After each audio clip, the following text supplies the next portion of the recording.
The Kenyan culture, they all believe that when you eat your greens, it makes you stronger. Look at I don't want to eat that. Are you trying to encourage? It's calamari without. Are you trying to encourage all the kids out there to confront their fears, or to let their fears stop their progress? Jordan, you inspire so many children honestly, to bro, not be scared of animals. Hold on. Don't give me the encouragement. It doesn't work. Hold on. All right. I think it's all right. Here we go.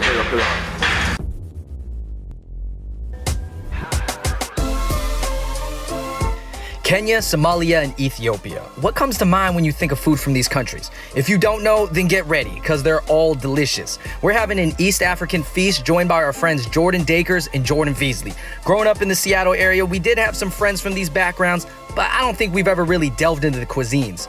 Which one is the best in our opinion? Let's find out. All right, man, we are here with Jordan Veasley and Jordan Dakers. Thank you guys for joining us today. And our first spot on our East African food crawl is gonna be Kenyan food at Rafiki Restaurant and Lounge in Kent. Yo, I've never had Kenyan food before, but I just never had it. It's the first time for me too. I don't think I've ever had it, bro. Honestly. So guys, today we're gonna be hitting up Kenyan food, we got Somali food, and we got Ethiopian food. So it's gonna be this whole thing, guys. And then I guess Jordan, you can tell us about the animals on the horn. Yeah, you're. I guess I can. I mean, I know my zebras and my lions, and what about your JD's gonna tell us about the animals, and then JD can spin the soundtrack. Oh wow. Well, actually, let's go. All right, we're here at Rafiki, and we are starting off with some appetizers. And you guys have not had any of these. Nothing. I mean, this one looks familiar, but I feel like a samosa is almost like a noodle dish. Like everybody got a noodle dish, but or a rice dish or something. So this samosa, this triangular wrapping. To accompany it, we got some Tusker Kenyan beer. Yo, Jordan, you said you had this before? I've had it before. It's very smooth. Okay. It's very it's almost classified as like a light beer almost. Yeah. Did you get it because it had an elephant on it? Yeah, because you get it. Yes. Kenyan samosa. It reminds me the most of a Jamaican patty. Okay. Because of the flaky crust, of course. And Jordan, we did a Jamaican food episode a couple years ago, but like I feel like even the Caribbean obviously does have a lot of like African influence. No, absolutely. I mean, for us, we have the patties. The Trinidadian roti is also really popular in the same boat. You want to put that in some cocoa bread? I bet it would taste good though. This is your opportunity. Oh, stop! No, this is kind of like a fry bread. Mandazi. It tastes like a sweet chalupa. Yeah. or which is a fried bread, by the way. Yeah. It's dense like a chalupa, but it's much thicker. All right, guys, we're gonna just add on the Kenyan sausage. I feel like that paprika. It's like like nutmeg. It's like softer. It's not as grainy. Nutmeg. Yeah, nutmeg. It's like it has like a slightly like sweet Where's that kick to pork? it. Okay, we got our three main entrees here. This is the samaki kanga, the fried tilapia fish. This is the buzi choma, the grilled goat. This is the kuku chicken, this is the curry chicken. Nyama kanga, the fried beef stew. This is the matumbo stew, this is a goat stomach stew. Man, I feel like all cultures eat tilapia. It's more of they call it an invasive fish, invasive species. So it takes over and they kind of just reproduce and they're everywhere. So they are everywhere, that's why. Yeah. Sukuma wiki appears on every dishes because in the Kenyan culture, they all believe that when you eat your greens, it makes you stronger. It's supposed to carry you out throughout the whole week. Sukuma wiki. To take this. Sweet, a little salty. What are you guys going with next? Ugali and the fish? Oh yes. Trying the fish. I'm packing everything onto a bite of the fish actually. You did say that too. It's very thick. It's like a thick flour cake. It's really Is it maize? It's actually cornmeal. Yo, you can fry it. That tilapia was cooked perfectly. How was it? I was gonna say I enjoy the tilapia. I enjoy the tilapia, and you're right. I don't typically that's not my favorite fish. You know what I mean? But this was done really, really well. This is like the fried beef stew. So here you have chapati, which is like their flatbread, their roti. I think Indians eat something very similar. So there is some shared Naan. Looks like naan. naan, but they also have a chapati too. Oh, they do. Yeah, they do have a they have something that's called chapati. So nyama kanga. Would you say it almost reminds you of something more Western? At least in your Stewy, mind. yeah. Stewy, yeah. Very tomato stew. That flatbread is really dense, but it really holds together. It's almost like a very almost dual tortilla. Like it's good, savory, beautiful flavor. It's very it flows. Does that make sense? It just goes down the palate. Buzi choma. This is how you do it? That goes. I've actually never had grilled goat before. I've had it only in stew. Yeah, it's very chewy and very meaty. Yo guys, here we have the Yo, Here, JB, Jordan. you was super excited to try this earlier. Jordan. Yeah, you were just talking about how much you love goat stomach and tripe and everything like that. We're gonna go with you last. All right? How about Yeah. this? Hey, why don't you take the rest of that beer along with that? Honestly, bro, I gotta hold it. I need more of that. Go ahead and Yes. knock You that get down with out. goat stomach? Is this reaching that level where it's a little bit of a weird cut? No, not at all. I mean, you had cow tongue, then yeah. Okay. Here's my thing. Intestines, I'm usually a no-go, but stomachs, I'm there for. Intestines is... look at I don't want to eat stomachs, but No, see, if it's tripe, We're all gonna try it and then put the pressure on JB. Tripe does... I work with these animals, right? And like I see what they put in their stomachs. I mean, it's healthy stuff. It's good stuff. But like, Don't you feed them? Okay, Like, if if you you- bring up the listen. zookeeper excuse now. listen. Oh yeah, well, Do you know what a fermenter is? You know what fermentation Is this gonna ruin the meal It if might. you tell us? It might. You know what? I'm gonna eat this Go first. ahead. Eat Go this ahead. first. Eat this first. Eat this All first. right. You're not gonna repeat? You're not gonna have it? Oh God, bro! Like this. I'm way better at trying stuff nowadays. But Come on, bro. We're not back in school anymore. I think for me, it's more about the thought of what's like it's in my head. Like the image Well, you know of what it is I know now. what it is. Are you I'm trying like, to encourage? It's calamari without. Are you trying to encourage all the kids out there to confront their fears, or to let their fears Come on. stop their progress? Jordan, you inspire so many children honestly, to bro, not be scared of okay, animals. hold on. Don't give me the encouragement. Woosah. It doesn't work. It doesn't work. Hold on. All right. I think it's already. Here we go. It's not that bad. Really The flavor savory. is good. It's great.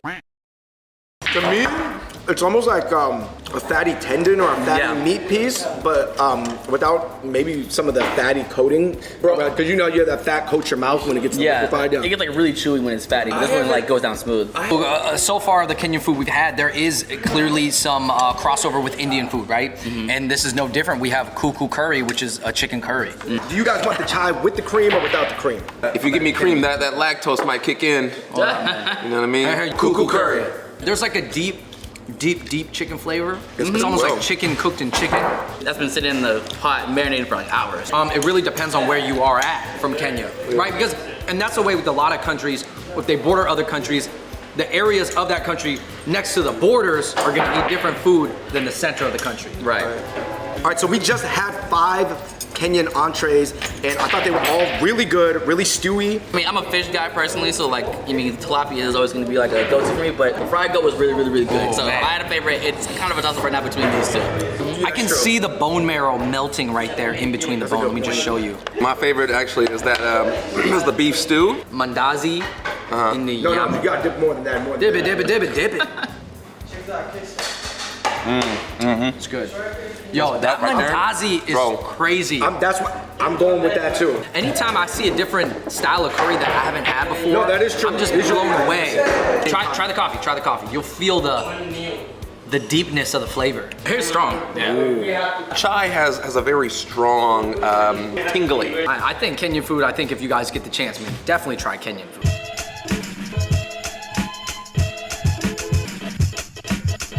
All right, so we just finished up with the Kenyan restaurant. We are here, we have the table set up, and we have a spread of Somalian food. All right, so do you guys have any experience with Somali food? This might be like my first actual time having a full spread like this because I grew up with a lot of Somalian friends. I have had Somalian pasta once, and it was so good. I've been looking forward to trying it again. I'm down to just get into it. Here we have a beef pasta, and then here, this is where, these are the side dishes that we're gonna be eating with injera, which is also eaten in like Ethiopia and Eritrea. And then we have goat, we have chicken pasta, we have sambusas, which are kind of like somewhat samosas, and then we have lamb over rice. So during a Somalian meal, it's very common to also eat a banana. How do we recognize goat? Because everybody else was kind of like, we kind of were unsure, but you were like, no, that's goat. Well, for me personally, I know it from the bone structure, just because like when we eat our goat, it's not necessarily like a big slab of it, they're more chopped up. So like when I was looking at this certain side of it with the beef sticking out, and also when you start tearing it apart, the darker meat that has like a chicken texture to it, but it's darker. Yeah. So I've worked with goats before, you know, and as a zookeeper, and I've actually never seen the inside of their leg. So, you know, this is kind of a first for me. Goat shake. I like goat a lot too, but it could go bad. Like goat to me is like, you gotta know how to cook it right. No, I would agree. I feel like in a lot of meats that way, but it's just, I'm more of a dark meat fan. So that kind of works for me too. It's up right on my alley. It's pretty good. Ooh. It's not bad at all, actually. This piece looks great. Like I told you, It's man, very juicy. can't go wrong You know what with it reminds me of? Weird, but it reminds me of the turkey legs from like Disneyland.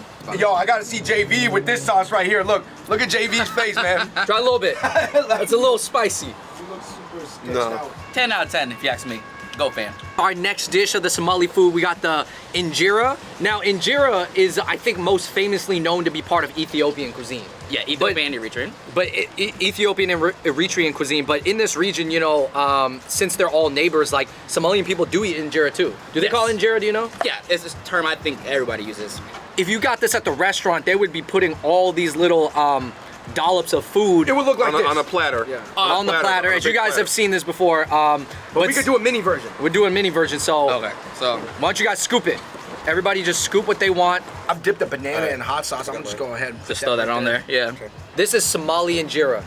So yeah, you take a piece and then you kind of scoop it with different parts of it. Uh-huh. And take So a you're, look at everything. you can, yeah, I mean, it's pretty common to Yeah. eat everything together. Right, it's pretty common to eat it all together. So you scoop it and then you eat, right? Okay. Injera is one of those things that's so unique. It's a little sour, but it's fluffy and spongy. Yeah. It's kind of like refreshing, kind of gives me almost like a vinegar briny flavor. We're trying That the banana. banana was kind of key. I guess a funny story I learned with eating injera once was that apparently it's bad to eat with your left hand, which is tough for me because I'm left-handed. Oh. So I had it with friends and family, and then they kind of gave me funny looks about it. It's like, oh, and then someone had to school me and tell me like, hey, just for reference, you know. Even culturally, even in like Indonesia where they eat with their hands and stuff, it's more common with your right hand. Mm-hmm. I don't know. It's a right-handed world. What can I say? Yeah. David's been waiting for this 10 years. Somali pasta Wow, for that 10 long? years, Damn, that bro. long. Why? Beef and chicken sukkar pasta. The way they cook their tomatoes in at this restaurant, this Somali restaurant, is It's fresh. It tastes very, very fresh. We're moving on to moving. chicken. I gotta tell you, Spicy, right? the chicken is not as spicy as you think. The noodles from the chicken one seem a little more plain and not as like overly seasoned. I'm gonna try it with the injera out of curiosity. Okay. Go for it. Carb on carb, but I like it. You know- Hey, you know why you do? You know why you did that? What? Because Jamaicans do that. They put the beef patty inside of a bun. It just seems a little excessive. Don't knock me till you try it. Right. You can't tell me a patty with cocoa bread, which is your beef on bread on I bread. guarantee I'll probably like it. I know I'll probably like it, but I just know it's a little much. It's like a pastry in a roll. You don't care because it's delicious. Lamb and rice and sambusa. So get this lamb and rice. I Dude, have, just get this lamb right. This lamb was good. Low key, I'm more of a. I think I might be the goat guy though. so I gotta say, guys, this right off the bat, aesthetically, it kind of looks like lamb biryani.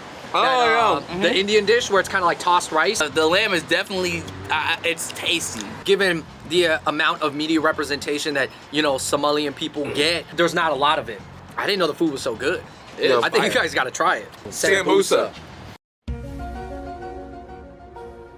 That was the most herbaceous samosa-like triangle I've personally had.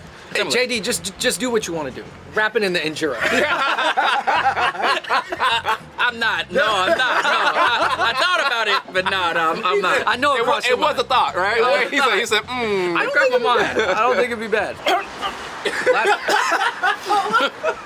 Hold on one second. bro, that's still kicking you. As much as I enjoy the lamb, I gotta go with the goat. The lamb is good, but there's a lot. I've had other dishes that tasted like that. I've never Yes, had yeah. something That's a good point. where the goat was falling off the bone. And actually, guys, with the addition of the banana, because I like a little like sweet, fruity things with my meals, I thought it fit really well. Somalian food is very light, very easy to eat. It has a lot of flavor, but it like not like it doesn't knock you out. And when you really sit back and look at it, a lot of this stuff doesn't look as foreign as your mind might want to tell you from a place that you don't really know too well. Like we're looking at some of the lentils and the greens. I'm like, oh, these are things that we have back home. All right, we have an injera feast from Ethiopia right now. We have so many different dishes. We have the veggie combos. We have the beef tibs. Which one's Well, this? we gotta peel back the layers, guys, just to show them. Show them what's inside. Oh my goodness! Oh, it's like revealing. It's like Exactly. A present. It's literally a plate.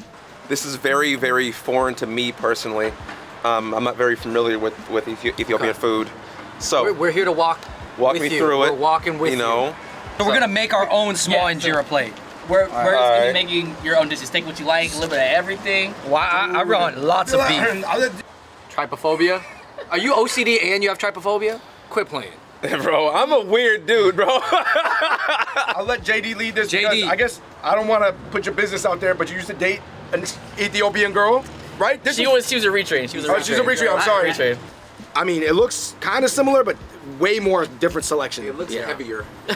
Okay, that's a good point. Does that make sense? Yeah. It It's a lot more Fair, colorful. It looks. Yeah, it looks. I mean, it just looks cool. You have everything on the plate here, and man, Let's get into it. JD I mean, hands going first. hands first. I'm gonna start off with this potato and the carrot. Yeah. Veggie combo. Veggie combo. I'm gonna follow that with another veggie combo. I'm gonna go with the lentils. The greens and the lentils. All right, JD, you kept talking about the egg. I'm going at the egg right now. Dude, that's good. That veggie combo was really good. I was kind of eating the injera bread on its own, and I was kind of like, oh, kind of sour, I don't know. But once you get it with the filling, something magical happens. You gotta have to mix everything together. That's the best way to do it. There's this Indonesian dish, and we'll pop up the picture right here, called nasi bungkus. It actually kind of very similar. When I wrap the injera in the veggie one, it kind of reminds me of a Trinidadian double. A roti. Okay. Yeah, it reminds me of a double. All right, here we got some Ethiopian coffee. Actually, Ethiopia is one of the oldest civilizations to have coffee. And you know, a lot of the, cool hipster coffee beans are coming from Africa now. Yes. A lot of, can I get the Kenyan Try it. bean, the Ethiopian coffee? Yeah. Ethiopian coffee. Ooh, good. authentic. Yeah. That's cool. They good. put a little bit of milk in there for us. Yep. Not bad. It's very thick too. It's thicker than like normal, what you would like American coffee. So this is very strong. Cheers. Personally, I prefer the Somalian food. I just think it was a little easier for me to eat personally. But one thing I did like about this style of Ethiopian food was the beef tibs. And this guy right here, I forget what this is. good. The fib. The tib and the fib. I don't know. Mumble rap. Personally, I really do like the injera from Ethiopia. Like, Yeah, just all the mix of I preferred it lentils. too. I liked it. Yeah, the mix of everything was really, really good. So I like the variation in this food. As far as the Ethiopian cuisine that we had, the vegetables really shined, and the meat was really good too, but I thought the vegetables were like shining above all other vegetables. And then for the Somali food, obviously the goat pieces, the big pieces of meat were kind of what we enjoyed the most. All right, you guys, thank you so much for watching that epic East African food crawl. We tried to cover as much as we could that was just available in a very small area. We went to Kenya, Somalia, Ethiopia. We got the name of What does Rafiki. Rafiki Rafiki means friend in Swahili. And Simba. Simba means lion. Oh, sorry, I didn't tell you about that. Yeah, Simba means lion in Swahili, which is why they chose the name Simba for the Lion King. The food we had, the Kenyan food, was very like stewy and very savory, but very easy to eat. And then the Somali food was a little bit more like tomato-y based with a lot of the grilled meats. Yeah. And then the Ethiopian food was very like vegetable / a little bit of sour because the injera was very sour when we're eating it. And I just think to have all those different like flavors, and I'm not saying those words sum up the entire cuisine, but at least of what we ate, that's generally how I would describe it. And it was just like, and be able to put it on camera, I thought was so cool. And so I would recommend everybody out there, like if you get the chance to try any of these cuisines, I mean, go out there and try it. I wasn't going to go and find and say, hey, look, today I'm getting Ethiopian food. That just never really crossed my mind. I mean, now at this, in 2020, you can get these dishes. So, anything you want to plug? Mr. Zoo Man? Zoolander? You can find me at Jungle Jordan 23 on all platforms: Twitter, Facebook, Instagram, YouTube, TikTok. Wow. Your boy got a TikTok now. So I'm hitting all the. I'm on Instagram, DJ Just Jordan. Follow the team too, Fancy Leaf DJs. They'll find a lot of videos of me mixing, doing funny skits, trying to incorporate jokes into my routines, as well as some off-the-wall ideas. Flipped a reggae song into another song. And just kind of mash culture. That's my thing. All right, guys, thank you so much for watching us. In the comments down below, you let us know what your favorite East African dish is. It could be from just a number of countries. And also let us know another cuisine that we should look out for. Maybe it's West African food or South African food, whatever it is, you guys let us know in the comments down below. And until next time, we out. Peace. Hey, Being from a culture that has a beef curry patty, Yeah. tell us about the compare and contrast, man. The curry patty isn't as seasoned as this one is, Yo. for sure. But they're they're pretty similar. They're pretty similar. JD, just do what you want to do. Wrap it in the injera. I'm not. No, I'm not. No, I thought about it, but no, I'm